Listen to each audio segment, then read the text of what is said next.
오늘은 룻기 원어강의 11번째 시간입니다. 오늘 본문은 룻기 1장 6절입니다. 오늘 제목은 파카드 여호와, 돌보시는 하나님이라는 제목으로 함께 말씀을 나누길 원합니다. 지난 시간에 룻기 1장 6절에 말씀을 함께 살펴보면서 이 룻기 1장 6절은 쿰, 와타 쿰, 그리고 일어났다, 그리고 와타 샵, 그리고 돌아왔다, 이렇게 두 동사로 시작되고 연결되는 것을 우리가 함께 살펴보았습니다. 룻기 1장 6절 중에서 오늘 우리가 함께 살펴볼 이 파카드 여호와, 여호와께서 돌보셨다, 이 말씀을 함께 나누길 원하는데, 파카드 여호와에서 파카드는 동사입니다. 숫자를 세다, 계수하다, 돌보다, 방문하다, 이런 뜻입니다.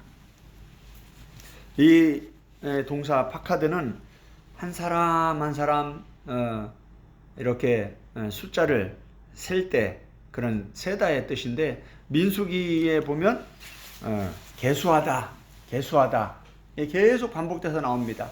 그 숫자를 세다, 사람의 수를 세다, 그게 파카드입니다. 그리고 이 동사 파카드는 그 사람의 그 선악을 계수하듯이 하나님이 분별하셔서 선하면 선한 대로 하나님께서 복을 주시고, 악하면 악한 대로 하나님께서 보응하시는 그런 뜻입니다. 벌하다, 보응하다, 때로는 심판하다, 이런 뜻인데, 예레미야서를 보면 이 벌하다 이런 말이 계속 반복돼서 나옵니다. 그게 다 파카드입니다. 그리고 이 동사 파카드는 한 사람의 그 마음속 깊이 자리 잡고 있는 그 인생들의 고민, 갈등, 상처, 마음의 소원, 그 기도의 제목, 이 모든 것들을 다 아시고 돌보아 주시는 것, 그 기도에 응답해 주시는 것, 그걸 돌보아 주시다, 때로는 방문하다, 임하다, 찾아오시다, 이런 뜻입니다. 룻기 1장 6절에서는 이 마지막 돌보다, 찾아오시다, 찾아오셔서 돌보시다, 그 아픔을 치료하시다, 그 부족함을 채우시다, 그 흉년으로 가득했던 그 땅을 회복하셔서 먹을 것을 주시다, 양식을 주시다, 이런 뜻입니다. 이 파카드 여호와는 구약성경에서 창세기 21장 1절에 이게 처음 기록이 되어 있습니다. 창세기 21장 1절을 한번 보겠습니다.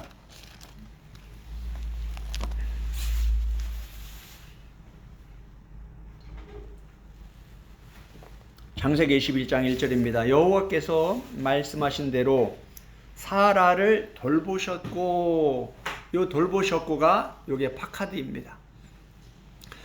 하나님께서 말씀하신 대로 사라를 돌보셨다.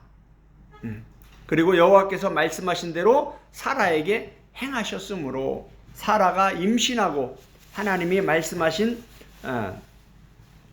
시기가 되어 노년에 아브라함에게 아들을 낳으니, 아브라함이 그에게 태어난 아들 곧 사라가 자기에게 낳은 아들을 이름하여 이삭이라 하였고, 여기서 파카드 여호와는 사라를 돌보시는 하나님. 사라는 노년이 될 때까지 자식이 없었습니다. 그런데 하나님은 사라에게 아들을 주겠다라고 말씀을 하셨습니다.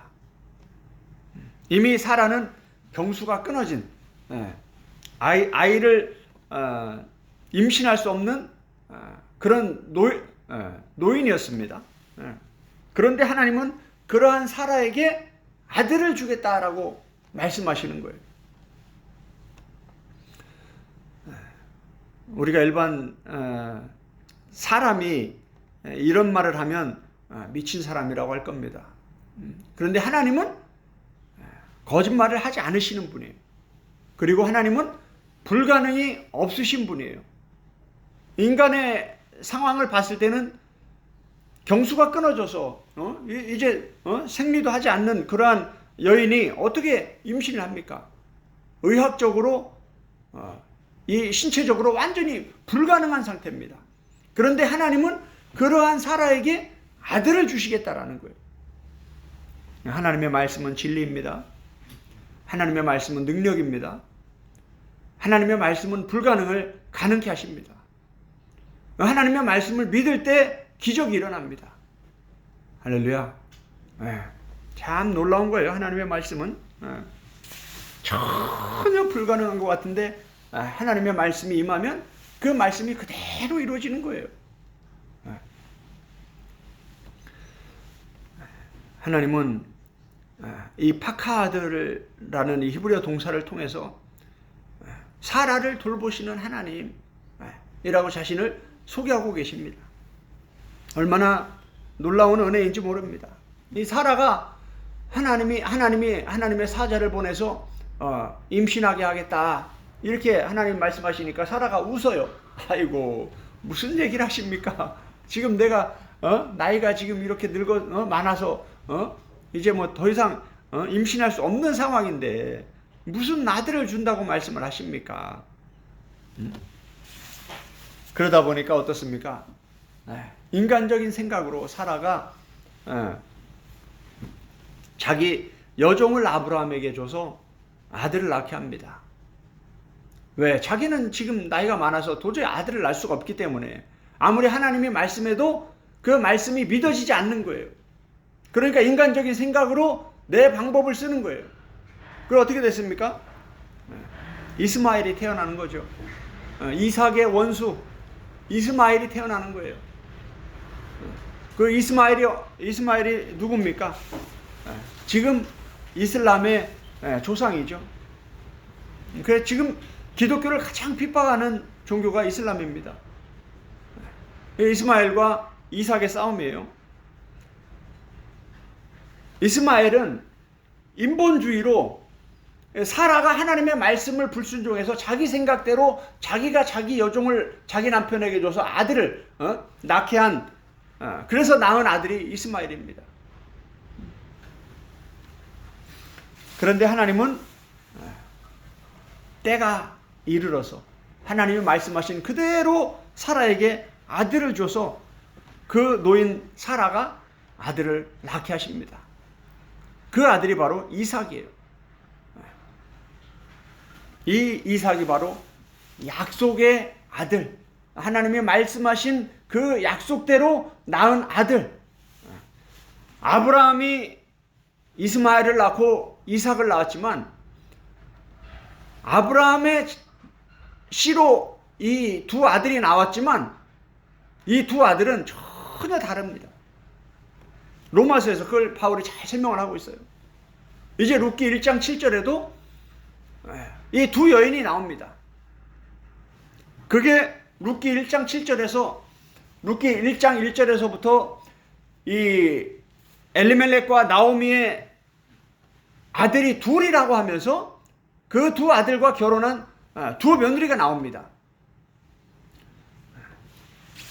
자식이 많을 수도 있는데 하나님은 왜 이 엘리멜렉과 나오미에게 두 아들을 주시고 그 두 아들은 다 죽고 두 며느리가 이 룻기에 기록돼서 1장 7절에 이렇게 나오는지 그게 다 로마서에서 바울이 가르쳐주는 이 이스마엘과 이삭, 야곱과 에서, 이 천국과 지옥, 이 두 길을 얘기해 주는 겁니다. 두 나라를 얘기해 주는 거예요.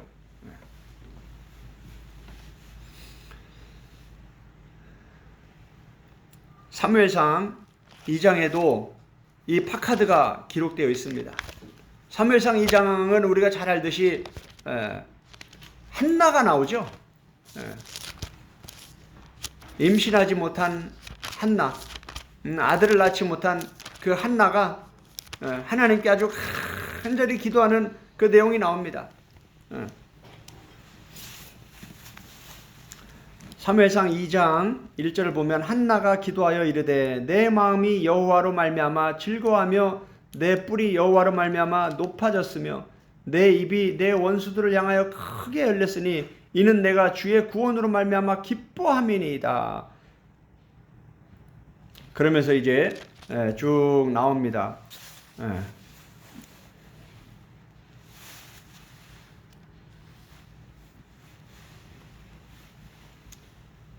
21절을 한번 보겠습니다. 여호와께서 한나를 돌보시사 그로 하여금 임신하여 세 아들과 두 딸을 낳게 하셨고 아이 사무엘은 여호와 앞에 자라니라. 아멘.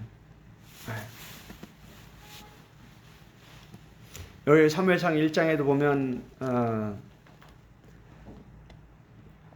엘가나라는 사람이 두 아내가 있는데 한나와 분인나가 있습니다. 그런데 이 한나는 자식이 없었어요. 그래서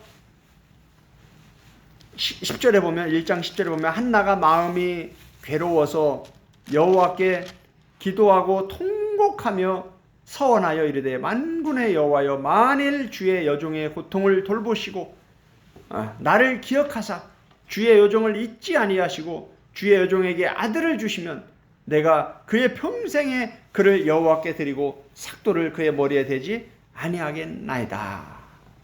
그가 여호와 앞에 오래 기도하는 동안에 엘리가 그의 입을 주목한즉 한나가 속으로 말하며 입술만 움직이고 음성은 들리지 아니하므로 엘리는 그가 취한 줄로 생각한지라. 여기 보면 얼마나 한나가 마음이 자식이 없어서 괴롭고 힘들었는지 통곡을 하면서 오랫동안 막 입에서 목소리도 안 나올 정도로 막 그 속타는 마음으로 하나님께 간절히 기도하는 내용이 나옵니다.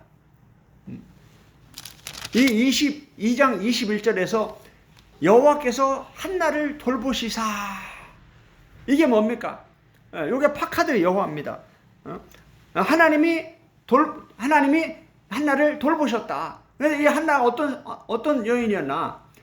자식이 없어서 자기 남편에게 두 아내가 있는데 분인 나는 자식이 있는데 자기는 자식이 없으니까 너무 그게 마음이 괴로운 거예요. 그래서 통곡을 하면서 막 하나님께 간절히 기도드리면서 하나님 아들을 좀 주세요. 아들을 주시면 자식을 좀 주세요. 아들을 주시면 내가 온전히 하나님께 드리겠습니다. 그렇게 소원을 하면서 막 하나님께 기도했는데 하나님이 그러한 한나의 기도를 응답해 주셨다. 그러한 한나에게 자식을 주셨다. 아들을 주셨다. 이게 파카드 여호와입니다.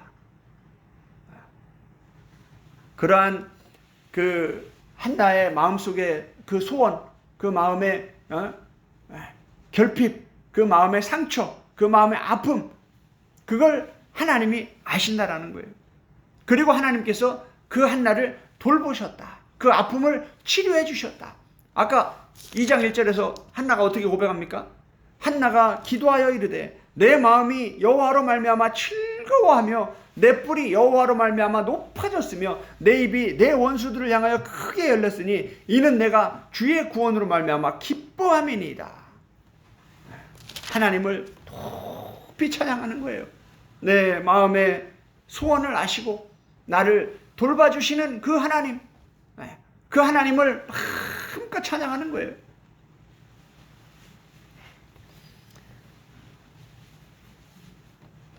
하나님은 사라를 돌보셨고 한나를 돌보셨다 라고 이렇게 성경은 기록해주고 있습니다.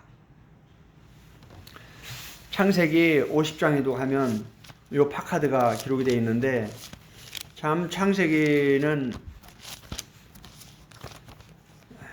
톱으로 시작을 해서 톱으로 끝이 납니다. 창세기 50장 24절에 보면 요셉이 그 형제들에게 이르되 나는 죽을 것이나 하나님이 당신들을 돌보시고 당신들을 이 땅에서 인도하여 내사 아브라함과 이삭과 야곱에게 맹세하신 땅에 이르게 하시리라. 요셉이 또 이스라엘 자손에게 맹세시켜 이르기를 하나님이 반드시 당신들을 돌보시리니 당신들은 여기서 내 해골을 메고 올라가겠다 하라 하였더라.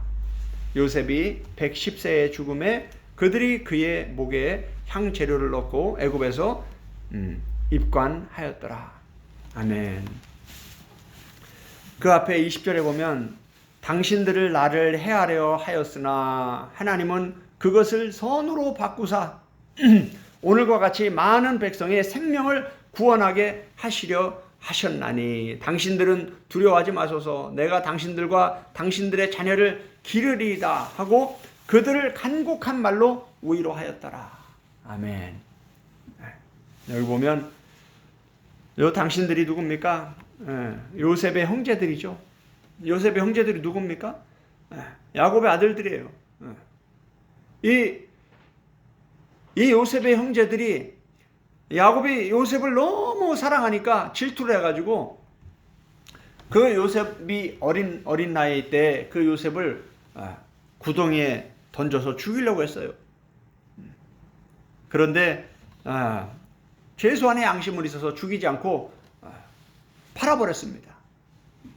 이 요셉이 이방 땅에서 종살이를 하는 거예요. 여러분, 만약에 여러분이 인생 가운데 여러분 형제들이 질투를 해서 여러분을 팔아서 부모를 떠나 어려서부터 이방 땅에서 종으로 산다고 생각을 해보세요. 얼마나 억울하고 황당하겠습니까? 우리가 선교사로 나가서 살아도 외국에서 살려면 어려운 게 많은데 언어도 다르고 음식도 다르고 문화도 다르고 그런데 어린 나이에 생으로 팔려가서 종으로 산다고 생각을 해보세요. 얼마나 인생이 비참하겠습니까? 얼마나 고생을 많이 하겠습니까? 그런데 자기 형들 때문에 그렇게 인생이 꼬여서 그렇게 고생을 많이 했는데 그러한 형들을 용서할 수 있다. 이게 신앙이 아니면 불가능하죠. 창세기 50장은 바로 그 얘기를 하고 있는 겁니다. 지금 당신들은 나를 해하려 하였으나 하나님은 그것을 선으로 바꾸사. 할렐루야. 하나님은 요셉과 함께 하시면서 요셉을 돌봐주셨습니다. 형들이 그 요셉을 그렇게 괴롭게 하려고 해도 하나님은 그 고난 속에서, 그 아픔 속에서, 그 외로움 속에서, 그 고통 속에서 하나님은 요셉과 함께 하시면서 그 악을 선으로 바꾸시는 분이라는 거예요. 라를 톱으로 바꾸시는 분이에요. 창세기 1장 2절 상태를 보면 악한 상태입니다. 토, 보후, 호셰크 다 이 상태가 아주 심각한 단어들이에요. 그런데 창세기 1장 3절에 보면 하나님이 그 악한 것을 선으로 바꾸셔서 하나님이 보시기에 심히 좋은 상태로 만드십니다. 그리고 창세기 50장에 오면 똑같은 내용이 기록됩니다. 하나님이 그 요셉의 아들들 중에서 그렇게 요셉을 괴롭히면서 못된 짓을 했던 그 형제들이 이제 먹을 것이 없어서 하나님이 요셉을 애굽의 총리로 세우셔서 7년 동안 흉년이 들게 하시고 나머지 7년 동안 풍년이 들게 하시고 그 기간 동안에 요셉에게 헌몽하셔서 그 풍성한 음식을 준비하게 하시고 그 뒤에 아주 험난한 흉년이 또 7년이 오는데 그 기간 동안에 이제 이 형들이 배고파서 애굽까지 음식을 구하러 오는 거예요. 그런데 이 레헴, 이 떡, 빵, 음식을 충분하게 양식을 충분하게 준비한 사람이 바로 요셉이라는 거예요. 하나님이 요셉을 통해서 그렇게 애굽의 총리로 세우시고 요셉에게 지혜를 주셔서 이 양식을 풍성하게 이렇게 준비하게 하셨는데 그 동생을 그렇게 죽이려고 하고 팔아버린 그 형들이 그 요셉 앞에 막상 무릎 꿇게 됩니다. 하나님이 얼마나 멋있는 분인지 모릅니다. 그러면서 이제 24절에서 이렇게 요셉이 말하는 거예요. 22절 보세요. 요셉이 그의 아버지의 가족과 함께 애굽에 거주하여 110세를 살며 에브라임의 자손 3대를 보았으며 므낫세의 아들 마길의 아들들도 요셉의 스라에서 양육되었더라. 요셉이 그의 형제들에게 이르되 요셉이 누구에게 말하는 거예요? 그 형제들. 이 형제들이 누굽니까? 자기를 죽이려고 하고 자기를 팔아버린 그 형제들이에요. 나는 죽을 것이나 하나님이 당신들을 돌보시고, 여기서 돌보시고가 바로 파카드입니다. 참 요셉의 이 고백들을 한번 보세요. 이 요셉의 이 축복의 말을 한번 보세요. 창세기가 요 축복의 말로 끝나는 거예요.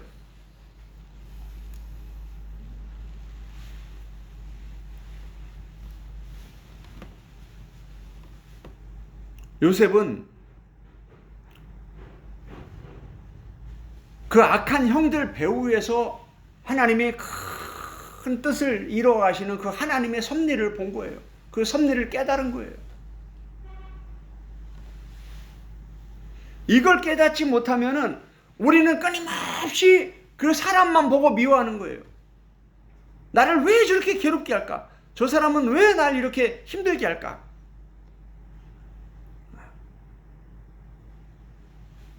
하나님은 선한 자도 선하게 쓰시고 악한 자도 악하게 쓰십니다. 하나님이 그 형들이 그 요셉을 그렇게 팔지 않았다면 요셉은 이렇게 위대한 인물이 되지 못했을 겁니다. 이렇게 창세기의 뒷부분을 장식하는 이런 위대한 신앙의 사람, 위대한 인물로 하나님의 사람으로 이렇게 빚어지지 못했을 겁니다. 하나님은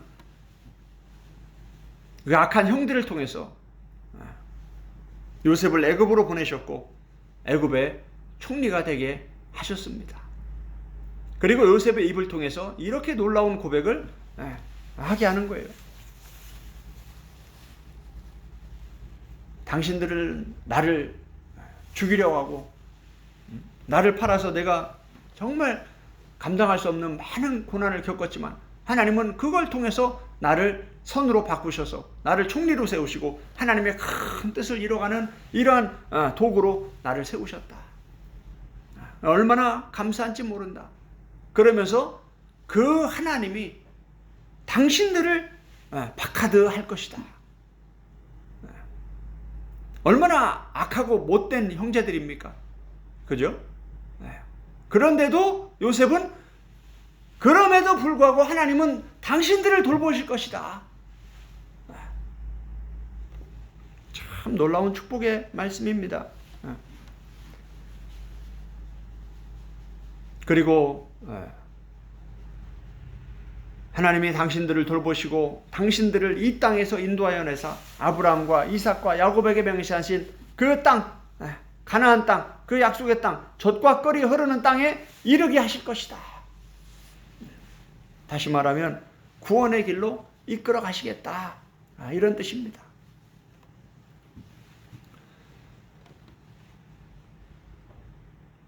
(25절에도) 하나님이 반드시 당신들을 돌보시리니. 계속 이 파카드 여호와가 반복이 됩니다.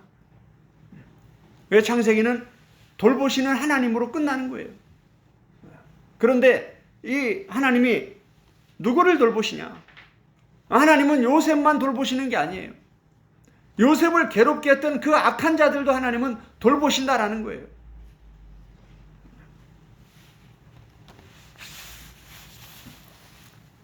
오늘 룻기 1장 6절에 보면 어떻습니까? 나오미가 신앙이 제대로 된 신앙이 없잖아요. 하나님 앞에 순종하는 게 없잖아요. 그런데 하나님은 그 나오미를 돌보시는 거예요. 이스라엘 백성들을 돌보셔서 흉년이 들었던 떡이 없던 그 땅에 다시 양식을 주시는 거예요. 먹을 것을 주시는 거예요. 그러니까 나오미가 그 소식을 듣고 다시 하나님께로 돌아가는 거예요. 다시 베들레헴으로 돌아가는 거예요.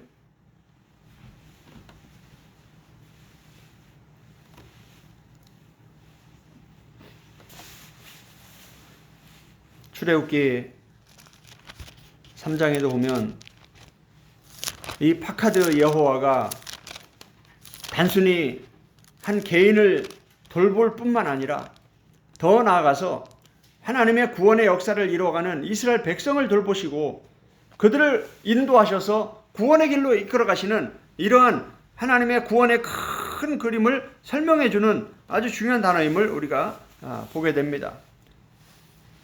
출애굽기 3장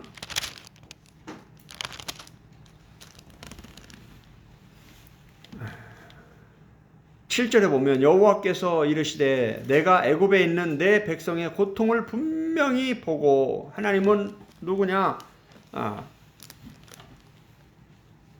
하나님의 백성들이 고통당하는 것을 다 보고 계시는 분이다.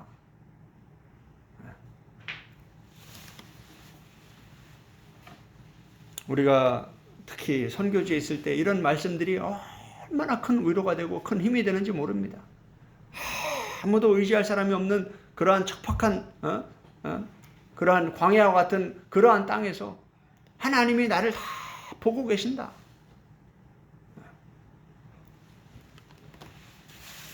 그들이 그들의 감독자로 말미암아 부르짖음을 듣고 그 근심을 알고. 이 동사들을 보세요. 하나님은 보고 계시고 듣고 계시고 다 알고 계신다. 우리가 의지할 분은요 사람이 아닙니다. 우리가 의지할 대상은 사람이 아니에요. 우리가 의지할 분은 하나님이에요. 하나님. 가장 가까이 살고 있는 사람도요 우리의 이 마음의 깊은 고민, 갈등, 아픔, 상처 잘 모릅니다. 말해도 못 알아들어요. 그러나 하나님은 다 보고 계셔요. 우리의 인생 전체를 다 보고 계시고 다 듣고 계시고 다 알고 계셔요. 그래서 하나님이 내가 내려가서 그들을 애굽인의 손에서 건져내고 그들을 그 땅에서 인도하여 아름답고 광대한 땅, 젖과 끓이 흐르는 땅, 곧 가나안 족속, 헷 족속, 아모리 족속, 브리스 족속, 히위 족속, 여부스 족속의 지방에 데려가려 하노라.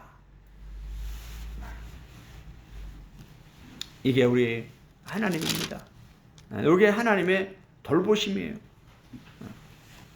이제 16절에 보면 너는 가서 이스라엘의 장로들을 모으고 그들에게 이르기를 여호와 너의 조상의 하나님 곧 아브라함과 이삭과 야곱의 하나님이 내게 나타나 이르시되 내가 너희를 돌보아 너희가 애굽에서 당한 일을 확실히 보았노라. 내가 말하였거니와 내가 너희를 애굽의 고난 중에서 인도하여 내어 젖과 끓이 흐르는 땅 곧 가나안 족속, 헷 족속, 아모리 족속, 브리스 족속, 히위 족속, 여부스 족속의 땅으로 올라가게 하리라 하셨다 하면 여기서 돌보아가 나오죠.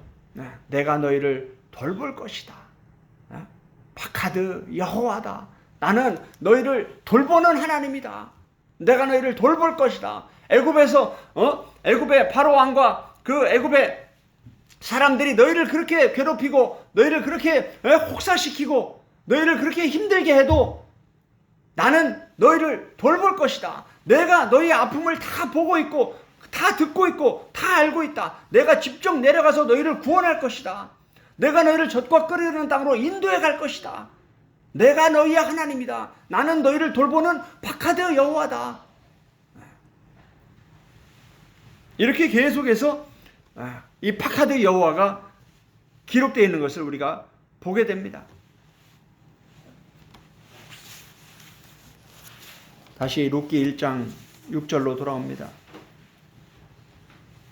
그 여인이 모압 지방에서 여호와께서 자기 백성을 돌보시사 그들에게 양식을 주셨다함을 듣고, 우리가 사사기를 보면 어떻습니까? 이 하나님의 백성들, 이스라엘 백성들이 지금 이 아브라함으로부터 시작을 해서 사라로부터 시작을 해서 아브라함, 이삭, 야곱, 요셉, 이 이스라엘 백성들의 이 역사를 보면 얼마나 세밀하게 하나님이 기적과 능력을 베푸시고 하나님이 아브라함에게 그 사라를 통해서 이삭을 주지 않았다면 어떻게 아브라함의 조상들이 이렇게 이어져 여기까지 올 수가 있습니까? 요셉이 그렇게 하나님께 철저히 순종하지 않았다면 어떻게 이 이스라엘 백성 야곱의 형제들이 살아남았겠습니까? 그 흉년 속에서. 룻기 1장 1절에 보면 그 땅에 흉년이 드니라. 베들레헴, 유다 땅 베들레헴 떡집에 떡이 없는 거예요. 먹을 게 없는 거예요. 하나님의 백성들에게. 이건 하나님의 백성들이 하나님께 불순종해 있기 때문에 하나님이 진노하셔서 벌하셔서 이렇게 된 겁니다.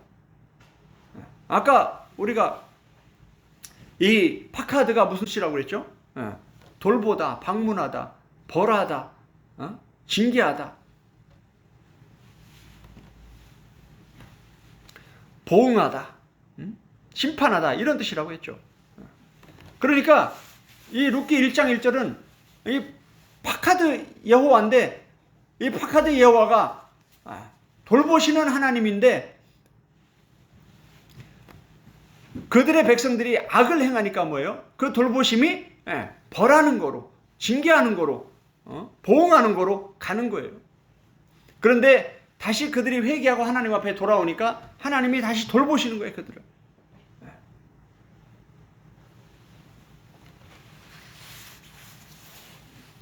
오랫동안 흉년으로 먹을 것이 없었던 그러한 베들레헴, 가나안 땅, 그 젖과 꿀이 흐르던 땅에 먹을 것이 다 떨어져 버렸습니다. 흉년이 왔어요. 요셉 시대 애굽에 그 풍성하던 그 땅에 흉년이 오니까 각지에서 먹을 것이 없어서 그 먹을 걸 구하려고 사람들이 난리가 나는 거예요. 지금도 전 세계가 어떻습니까? 미국 대통령이 한마디 한마디에 지금 세계 경제가 다 흔들리고 있습니다. 그 굶주리던 가나안 땅 베들레헴에 살아가던 그 이스라엘 백성들을 하나님은 돌보셨다. 다시 하나님께서 은혜를 베푸시고 사랑을 베푸시고 긍휼을 베푸셔서 이스라엘 백성들을 회복하셨다. 그러니까 이제 나오미가 일어나는 거예요. 그래서 다시 거기로 돌아가는 거예요. 이 얘기가 지금 룻기 1장 6절에 기록되어 있는 겁니다. 결론을 말씀드리겠습니다. 파카드 여호와, 돌보시는 하나님, 하나님의 돌보심. 이 하나님의 돌보심은 늙은 사라가 아들을 낳게 하셨습니다. 자식이 없던 한나에게 아들을 낳게 하셨습니다. 우리가 인생을 살아가면서 이런 평생 잊지 못할 그러한 큰 기적을 경험하게 하시는 이 하나님을 만나야 됩니다. 아멘. 하나님은 그런 은혜를 우리에게 베풀어 주셔요. 감당할 수 없는 거죠. 그런 은혜를 경험하고 나면, 그러한 놀라운 기적을 체험하고 나면, 불가능한 걸 가능하게 하시는 그러한 하나님의 역사를 체험하고 나면, 한나가 어떻게 했습니까? 그 귀한 첫 아들을 하나님께 완전히 들어버렸어요. 그러니까 그 아들 사무엘이 어떻습니까? 사무엘 상하, 역대기 상하, 그 중요한 왕들을 세우는 사울 왕과 다윗 왕, 그 이스라엘의 왕들을 세워가면서 하나님의 역사를 이뤄가는 그 역사 속에서 마지막 사사로 얼마나 그 중요한 역할을 감당합니까? 선지자로, 사사로, 그 중요한 영적인 리더로 영적인 일들을 감당하는 그 귀한 하나님의 사람으로 쓰임을 받는 거예요. 그런데 어떤 사람들은 하나님이 간절히 소원하면서 기도해 놓고도 뭡니까? 응답 받고 나면 입을 싹 닦아버리는 거예요. 그럼 어떻게 됩니까? 거기까지인 거예요. 그 인생은. 한나가 간절히 기도해서 하나님이 돌보셔서 아들을 주셨는데 그 아들을 하나님께 드리지 않았다면 한나의 인생은 성경에 기록되지 않을 수도 있습니다. 우리가 모를 수도 있어요. 그런데 한나가 그렇게 기록된 거는 하나님께 소원한 것을 온전히 하나님께 드렸기 때문에, 얼마나 귀한 아들입니까? 둘째, 셋째를 낳을지 안 낳을지는 모르는 거예요. 그런데 하나님이 아들을 주셨는데 그 아들을 하나님께 아낌없이 드린 거예요. 그래서 바울이 그렇게 얘기하는 겁니다. 예수 그리스도께서 우리를 구원하시기 위해서 살과 피와 생명까지 아낌없이 다 주셨다. 그러면 우리가 어떻게 해야 되냐? 그 은혜에 보답하는 삶을 살아야 된다. 할렐루야. 예수 그리스도께서 우리를 위해 죽었으니 이제 우리가 예수님을 위해서 죽어야 된다. 이게 바울의 복음이에요. 그가 죽으심은 우리로 하여금 다시는 우리 자신을 위해 살지 아니하고 우리를 위해 죽었다가 부활하신, 다시 살아나신 그분을 위해 살게 하려 함이라. 아멘. 고린도후서 5장 15절입니다. 그리고 나서 17절에 우리가 잘 아는 말씀, 그런즉 누구든지 그리스도 안에 있으면 새로운 피조물이라. 이전 것은 지나갔으니 보라 새 것이 되었다. 이 말씀이 거기 기록되어 있는 거예요. 이전의 삶은 무엇입니까? 내가 내 중심이 돼서 나를 위해 살던 삶이에요. 새로운 피조물은 뭡니까? 예수 그리스도 안에서 새로운 피조물이라는 것은 예수 그리스도의 그 놀라운 십자가의 은혜를 경험을 하고 새로운 사람으로 변화가 돼서 이제는 내가 예수님을 위해서 살겠습니다. 내 꿈과 야망을 버리고 이제는 내가 예수님을 위해서 살겠습니다. 예수님의 나라를 위해서, 천국을 위해서, 천국 복음을 위해서, 세계 선교를 위해서, 주님의 몸된 교회를 세워가는 일을 위해서 내가 헌신하며 살겠습니다. 이게 새로운 피조물이라는 거예요.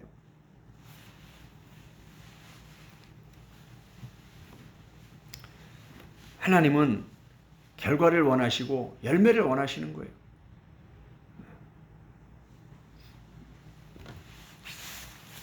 예수님은 저와 여러분을 위해서 살과 피와 생명까지 아낌없이 다 주셨습니다. 이번 주가 이제 고난주간이고 이제 다음 주면은 부활주일입니다. 해마다 우리는 고난주간을 사순절을 지내고 또 부활주일을 맞습니다. 그런데 그냥 형식적으로 지나가면 아무 의미가 없는 거예요. 예수님의 그 십자가를 실제로 내 삶 속에서 경험하지 못하고 예수님의 부활을 실제적으로 경험하지 못하면 그 구원의 기쁨을 누리질 못하는 거예요. 아무리 한나, 아무리 사라 얘기를 들어도 내가 내 삶 속에서 그러한 기적을 베푸시는 그 파카드 하나님, 나를 돌보시는 그 하나님의 그 놀라운 기적을 체험하지 못하면 여전히 그냥 남의 얘기로 끝나는 거예요. 그게 기독교는 체험신앙이다. 한나는 어떻게 그 파카드 하나님을 경험했습니까? 간절히 기도하며, 간절히 기도할 때 그 파카드 하나님을 체험하는 그러한 은혜를 입게 되었습니다.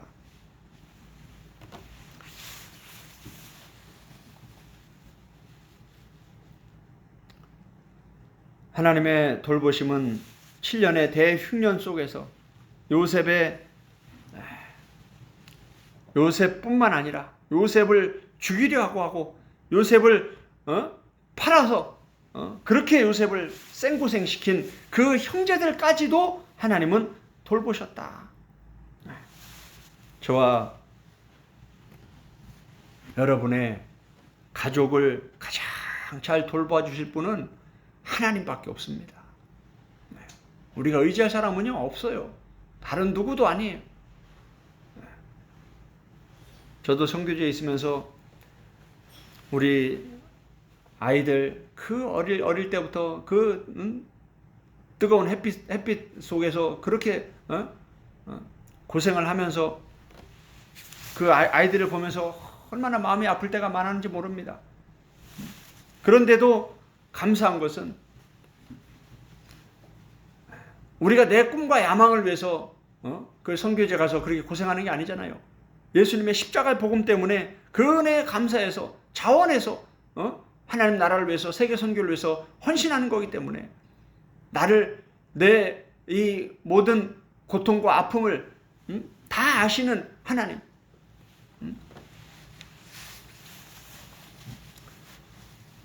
우리가 바보가 아니잖아요. 그죠? 네. 좋은 직장에 다니면서 넉넉한 연봉을 받고 연금으로 노후 준비까지 하면 얼마나 안정된 삶입니까? 그래서 선교사는 뭡니까? 내일 일을 보장할 수 없는 게 선교사예요. 무슨 연봉이 있고 무슨 연금이 있고 뭐가 있습니까? 노후 보장도 없고 아무것도 없는 거예요. 그냥 하나님만 바라보고 가는 거예요. 그냥 바보가 아닌 이상은 그런 선교사로 헌신하는 삶을 사는 게 쉬운 게 아닌 거죠. 예수님한테 미치지 않으면 그게 안 되는 거예요. 누가 그렇게 살려고 합니까? 돈이 모든 것을 모든 문제를 해결하는 이 만몬 시대에 예수 그리스도의 복음의 능력은 불가능한 걸 가능하게 하는 겁니다. 저도 제가 선교사가 돼서 그렇게 그런 삶을 살지는 생각도 못했어요. 그런데 하나님은 너무나 세밀하게 막 숫자를 한 사람 한 사람 숫자를 세듯이 우리의 마음을 다 세고 계시고 다 알고 계셔요. 우리가 수고하는 거 고생하는 거 예수 그리스도를 위해서 복음을 위해서 세계 선교를 위해서 주님의 몸된 교회를 위해서 수고하는 거 하나님은 다 알고 계셔요. 그 누구보다도 하나님이 우리를 돌보셔요. 하나님이 우리 가족을 돌보셔요. 하나님이 갑절로 은혜를 베풀어 주셔요. 참 놀랍습니다. 하나님이 일하시는 거는. 정말 신실하게 하나님을 바라보고 하나님의 인도하심을 따라 순종하며 가면 하나님이 갑절로 갚아주십니다. 하나님은 우리를 돌보시는 분이에요. 하나님은 우리 가족을 돌보시는 분이에요.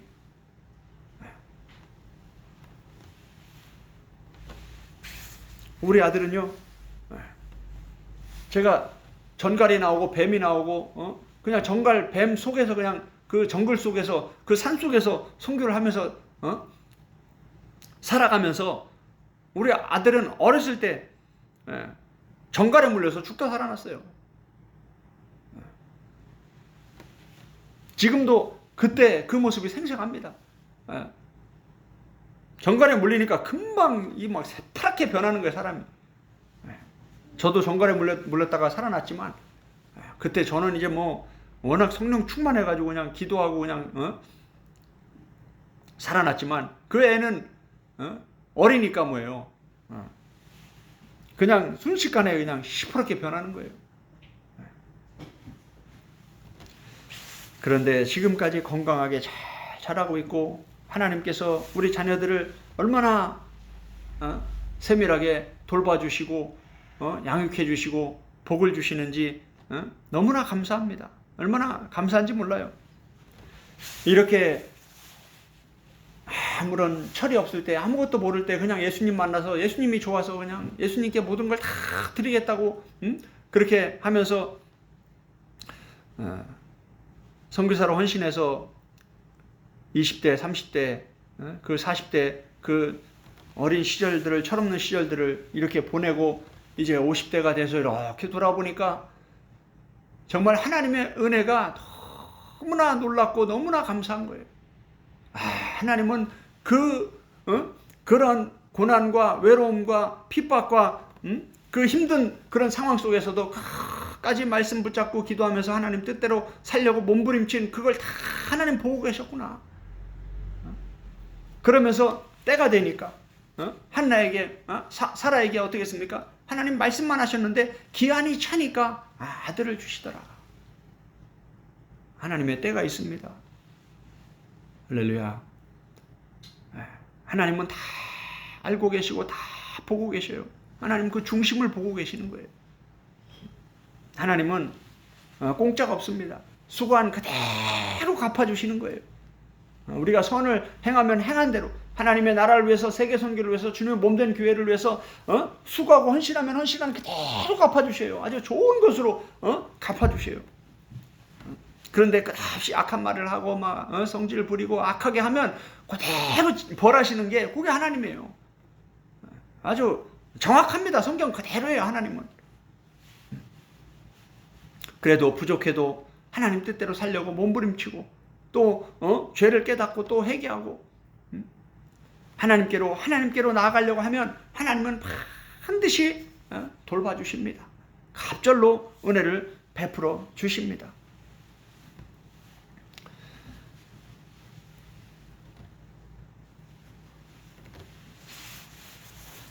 요셉 스토리도 다 흉년과 양식 얘기고, 룻기도 다 흉년과 양식 얘기고, 창세기 서두에서 이 생명나무에 대해서, 이 양식에 대해서,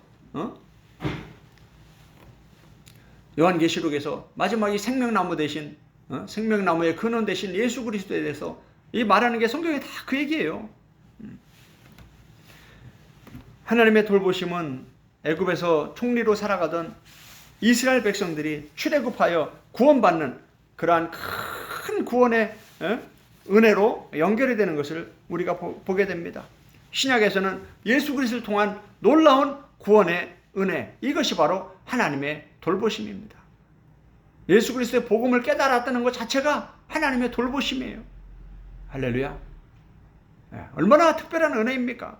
그 많은 사람들 중에서 나에게, 우리에게 예수 그리스도의 이 십자가의 복음을, 구원의 복음을, 천국 복음을 깨닫게 해주셨다.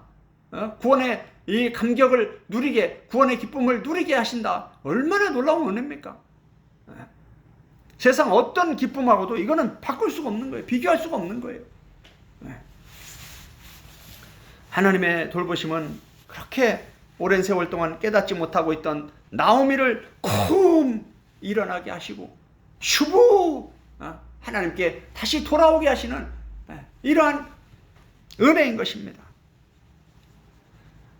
하나님은 지금도 사라와 한나처럼 우리 각 개인의 깊은 아픔, 필요, 상처, 고민, 갈등, 결핍, 소원 등을 하나하나 숫자를 세듯이 알고 계시고 헤아리고 계시고 그것을 해결해 주시는 사랑의 하나님, 갑절로 갚아주시는 은혜의 하나님이십니다.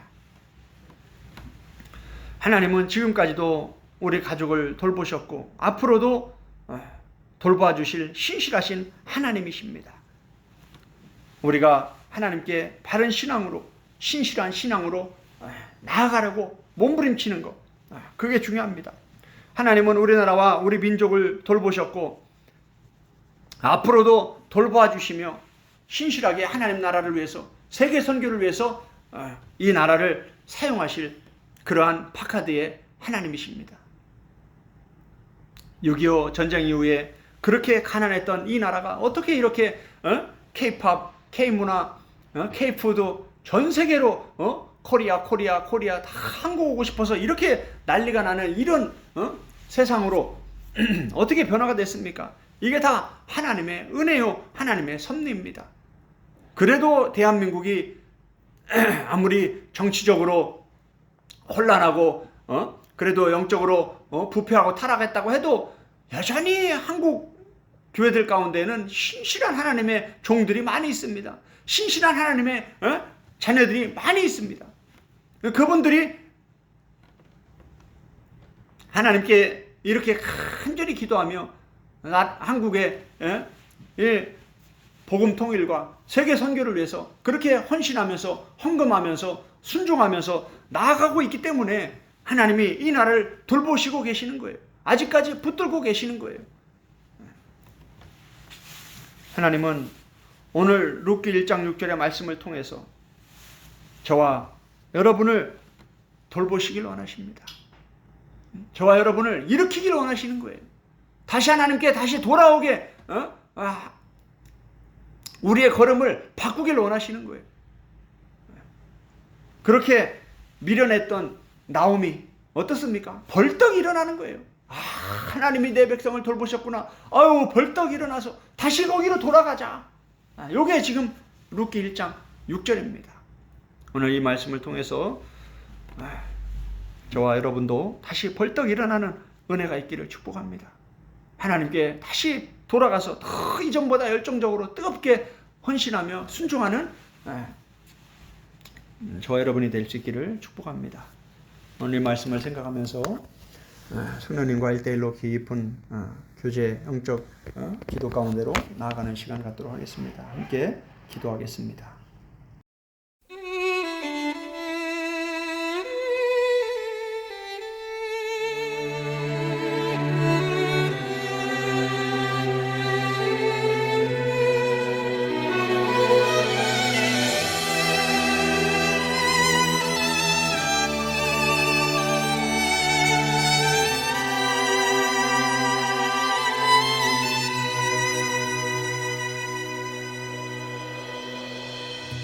성령 하나님 나를 만지소서. 상하고 깨어져 지친 나를 새롭게 하소서. 성령의 바람 시들은 내 영 살리소서.